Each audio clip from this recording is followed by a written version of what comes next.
जय हिंद फ्रेंड्स। हम हिंदी में हिंदी भाषा का विकास कैसे हुआ, कैसे हिंदी भाषा हमारे प्रचलन में आई, ये सब हमने देख लिया है। अब हम हिंदी व्याकरण का ज्ञान शुरू करने जा रहे हैं।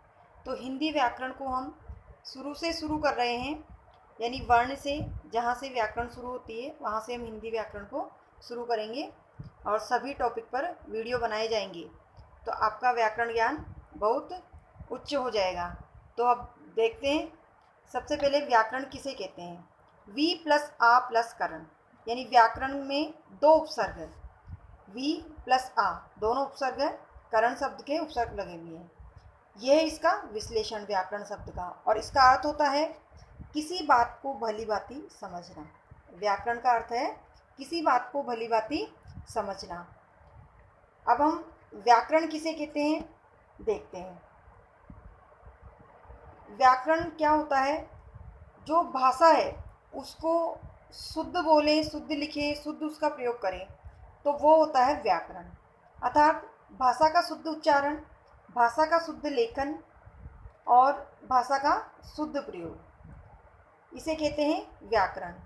अगर व्याकरण की परिभाषा देखें तो व्याकरण की परिभाषा में व्याकरण वह ग्रंथ है, यानी व्याकरण ऐसी पुस्तक है, व्याकरण ऐसा ज्ञान है या ग्रंथ है जो हमें भाषा के शुद्ध लेखन, शुद्ध उच्चारण एवं शुद्ध प्रयोग का ज्ञान करवाता है। यानी व्याकरण ज्ञान से ही हम शुद्ध भाषा का प्रयोग कर सकते हैं। अब हम देखते हैं भाषा के कुल अंग, यानी भाषा के बारे में हम पिछले वीडियो में देख चुके हैं। भाषा के बारे में और हिंदी भाषा के बारे में उसका पूरा अतीत पढ़ चुके हैं, कैसे हिंदी भाषा हमारे सामने आई। अब हम देखते हैं कि भाषा के कुल अंग कितने हैं। तो भाषा के कुल अंग है 3।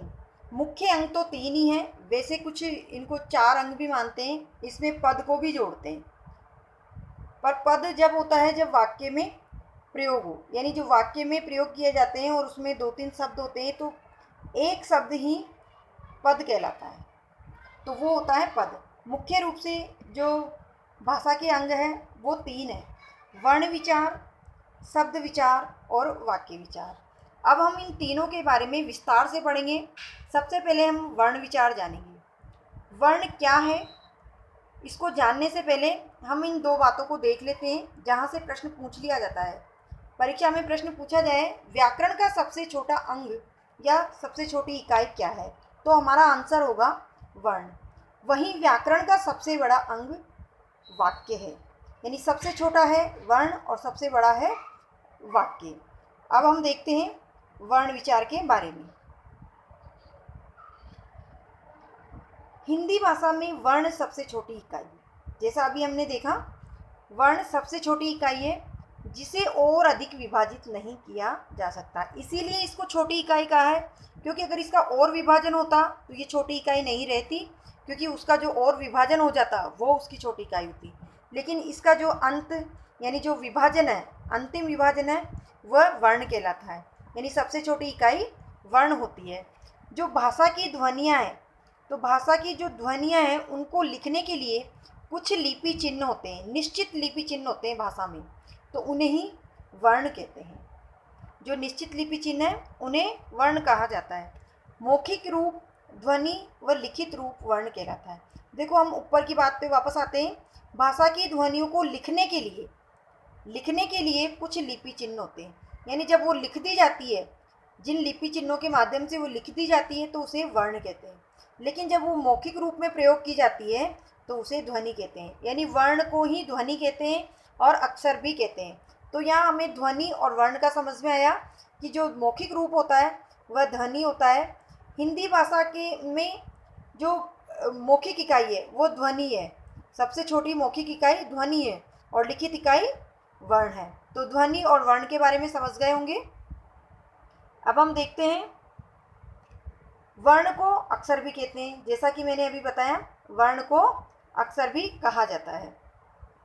संपूर्ण वर्णों के समूह को वर्णमाला कहते हैं, यानी वर्ण जो सबसे छोटी इकाई है, अगर उनका समूह हम देखें एक साथ, जो कि हमारे वर्णमाला में आता है, तो उसको हम इसीलिए वर्णमाला कहते हैं, यानी वर्णों की एक माला, यानी वर्णों का जो समूह है उसे वर्णमाला कहते हैं। और ये जो इनके लिपि चिन्ह है वो निश्चित कर दिए गए हैं व्याकरण में, इनका फिक्स है कि स्वर वर्ण कितने होते हैं और व्यंजन वर्ण, यानी जो कुल वर्णमाला है उसमें वर्णों की संख्या होती है 44।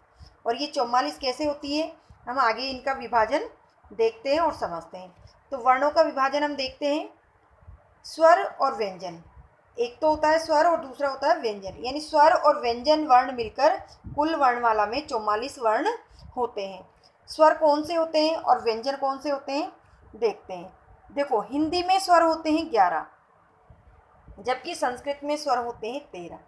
कैसे, अगर संस्कृत से ही हिंदी में आए हैं तो संस्कृत में 13 कौन से होते हैं, तो हम देखते हैं जो स्वर 11 हिंदी में होते हैं वही संस्कृत में भी होते हैं, लेकिन संस्कृत में 2 वर्ण, अनुस्वार और विसर्ग, अ के ऊपर एक बिंदी और अ के बाद में 2 बिंदी, ये विसर्ग है और ये अनुस्वार है, तो इन्हें अयोगवा भी कहा जाता है। ये दोनों वर्ण संस्कृत के स्वर में गिने जाते हैं और इन्हें अच कहा जाता है।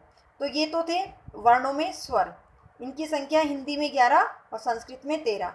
यहाँ हम हिंदी पढ़ रहे हैं, हिंदी की बात कर रहे हैं, तो हमें हिंदी के याद रखने हैं। और व्यंजनों की संख्या है, यानी व्यंजन वर्ण होते हैं, उनकी संख्या है 33। अब इनमें भी विभाजन है। ये 33 कैसे हैं, तो 33 होते हैं जो स्पर्श व्यंजन होते हैं, उनकी संख्या है 25। अंतस्थ व्यंजन है, उनकी संख्या है 4, और उस व्यंजन है, उनकी संख्या है 4। इनके अतिरिक्त अन्य वर्ण भी होते हैं, लेकिन वो स्वतंत्र नहीं, वो संयुक्त होते हैं। इस प्रकार से जो भी होते हैं उनकी डिटेल हम आगे पढ़ेंगे। और ये स्पर्श व्यंजन, अंतस्थ व्यंजन, ऊष्म व्यंजन कौन कौन से होते हैं, इनको भी हम देखेंगे। अब वापस हम स्वर पे आते हैं। स्वर 11 होते हैं, तो 11 कौन कौन से होते हैं। जैसे व्यंजन में विभाजन देखा 25 4 4 का, वैसे हम स्वर में देखते हैं। जो ऋस्व स्वर होते हैं वो 4 होते हैं, और दीर्घ स्वर होते हैं वो 7 होते हैं। 7 और 4 11 हो गए। जो दीर्घ स्वर होते हैं वो संयुक्त होते हैं, यानी जो 4 होते हैं वो लघु होते हैं, लेकिन जो दीर्घ होते हैं वो 7 होते हैं, और ये 7 स्वरों को मिलाकर बनाए हुए होते हैं, इसलिए ये संयुक्त स्वर कहलाते हैं। यानी कि 2 भिन्न स्वरों से मिलकर ये बनते हैं। तो ये था वर्णों का विभाजन। अब हम इनको अलग अलग पढ़ते हैं। देखो, ऋस्व स्वर देखते हैं कौन कौन से 4 होते हैं। तो ऋस्व स्वर में जो 4 होते हैं वो होते हैं अ, ई। देखो, ई एक और आती है बड़ी वाली, तो यहाँ ऋस्व स्वर में छोटी वाली है, क्योंकि ये ऋस्व मात्रा है, जिसे हम छोटी या एक मात्रा, या जिनके उच्चारण में कम समय लगता है, इसलिए ये छोटी ई, छोटा उ और री। तो इस प्रकार से इनकी संख्या हो गई 4। अब हम 7 दीर्घ स्वर देखते हैं। आ, ई, उ, ए, आई, ओ और औ। ये ए आई यहाँ एक मात्रा दिखाई गई है, लेकिन जो ये ए होता है इसमें एक मात्रा होती है, और जो ये ए होता है इसमें 2 मात्राएं होती हैं। तो इस प्रकार से दीर्घ स्वरों की संख्या होती है 7, और ये 2 वर्णों के योग से बनते हैं। और इनको जब उच्चारण करते हैं तो इसमें दुगना समय लगता है, यानी ऋस्व में कम समय लगता है, जबकि दीर्घ में ऋस्व से दुगना समय लगता है। ऋस्व में एक मात्रा, जबकि दीर्घ में 2 मात्रा होती है। जब हम गणना करेंगे तो गणना में एक मात्रा और 2 मात्रा ऋस्व और दीर्घ स्वर के अनुसार गिनी जाएगी, और दीर्घ स्वर को गुरु भी कहा जाता है। अब इनके अतिरिक्त हम देखते हैं जो 11 स्वर है, ये तो हमने देख लिए, लेकिन इसी में प्लुत स्वर भी होते हैं, जो कि संस्कृत में मान्य होते हैं, ये हिंदी में बहुत कम आते हैं। तो प्लुत स्वर के बारे में भी हम जान लेते हैं। प्लुत स्वर उच्चारण में लंबा समय लगता है, यानी दीर्घ से भी अधिक समय लगता है प्लुत स्वर में। वो कौन से होते हैं, देखो, जो रोने की ध्वनि होती है वो लंबी चलती है, गायन का स्वर है, ओम की ध्वनि है, आदि के उच्चारण में 3 मात्रा का समय लगता है। यानी प्लुत स्वर है उसमें 3 मात्रा का समय लगता है।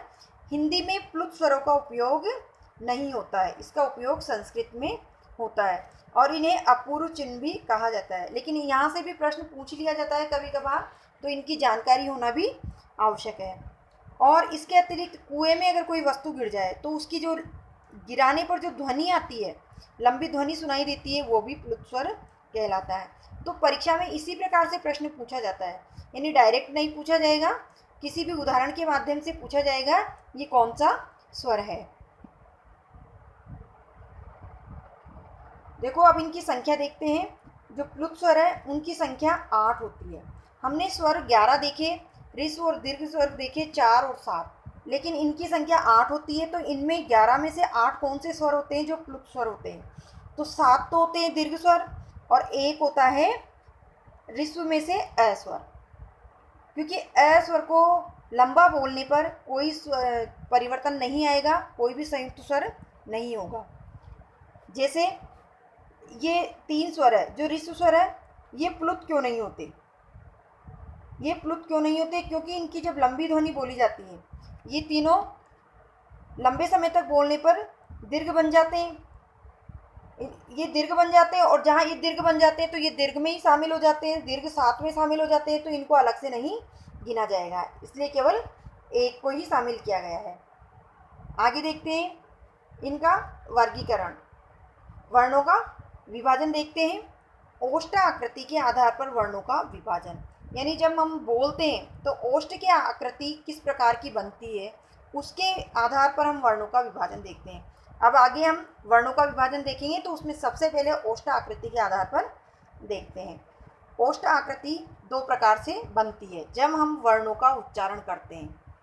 तो सबसे पहले हम स्वर वर्णों को देखते हैं। स्वर वर्णों के जो उच्चारण में आकृति बनती है ओठ की, एक तो बनती है वृत्ताकार, एक बनती है अवृत्ताकार। तो कौन से वर्णों को बोलने में वृत्ताकार बनती है और कौन से वर्णों को बोलने में वृत्ताकार नहीं बनती है, हमें ध्यान देना है।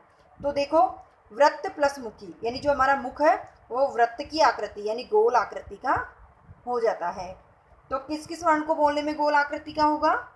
उ, ओ और औ। ये 4 वर्ण हैं जिनको बोलने पर हमारे ओठ गोल आकृति के हो जाते हैं। इसके अतिरिक्त एक स्वर और है आ, जिसमें अर्ध चंद्र बिंदु है, इसे विदेशी या आगत स्वर कहा जाता है। तो परीक्षा में यहाँ से प्रश्न पूछा जा सकता है कि आगत स्वर या विदेशी स्वर किसे कहते हैं और इसे किस में शामिल किया गया है ओष्ठ आकृति के आधार पर। तो ओष्ठ आकृति के आधार पर ये वृत्ताकार है। अब देखते हैं अवृत्ताकार। तो अवृत्ताकार में अ प्लस वृत्त प्लस आकार, यानी जो वृत्त का आकार है अ का अर्थ यहाँ नहीं है, तो नहीं होगा, जिसमें गोल आकृति का मुंह नहीं होगा जिन वर्णों को उच्चारण करने में। तो वो कौन से हैं? अ, आ, ई, री, ए, ऐ। तो ये 7 वर्ण हैं जिनको बोलकर देख सकते हो आप।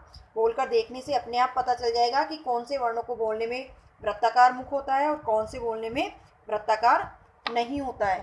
तो ये थे हमारे ओष्ठ आकृति के आधार पर वर्णों का विभाजन। इसके अतिरिक्त अन्य प्रकार से भी वर्णों का विभाजन हम अगले वीडियो में देखेंगे।